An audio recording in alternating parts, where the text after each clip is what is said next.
పోటీ పరీక్షల అభ్యర్థులు ఎదుర్కొంటున్నటువంటి సమస్యల మీద ఇవాళ ప్రొఫెసర్ హరగోపాల్ గారితో పాటు నేను కూడా వెళ్ళి ఆ సమస్యలన్నింటినీ కమిషన్ చైర్మన్ శ్రీ మహేందర్ రెడ్డి గారి దృష్టికి తీసుకొని వెళ్ళినాం.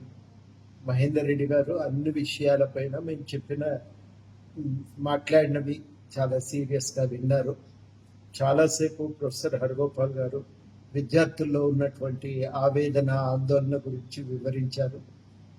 పోస్టులు మళ్ళీ వస్తాయో రావో అనే భయం ఒకవైపు, తర్వాతనేమో ఇప్పుడు ఉన్న పరిస్థితుల్లో తమ పరీక్ష రాయటానికి ఎదుర్కొంటున్న ఇబ్బందుల గురించి వివరించి మరి సమస్యలకు పరిష్కారం అడిగారు.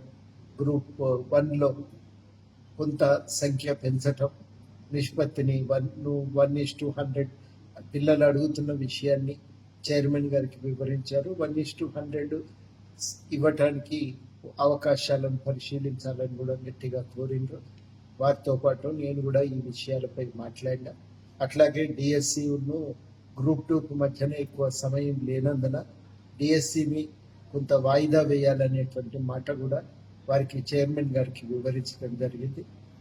ఈ 2 పరీక్షలను కొంత వాయిదా వేసి మధ్యన వ్యవధి ఉండేటట్టు చూడగలిగితే అప్పుడు పిల్లలకు న్యాయం జరుగుతుందనే మాట మేము స్పష్టంగా చెప్పినాం.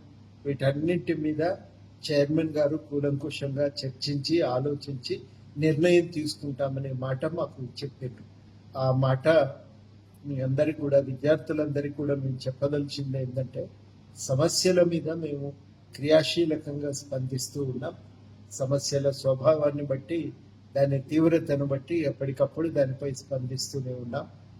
ఎక్కడ కూడా ఎవరము ఇదివరకు ఉన్నటువంటి నిరుద్యోగుల సమస్యల పట్ల ఇదివరకు ఉన్న నిబద్ధతలు తేడా లేదు.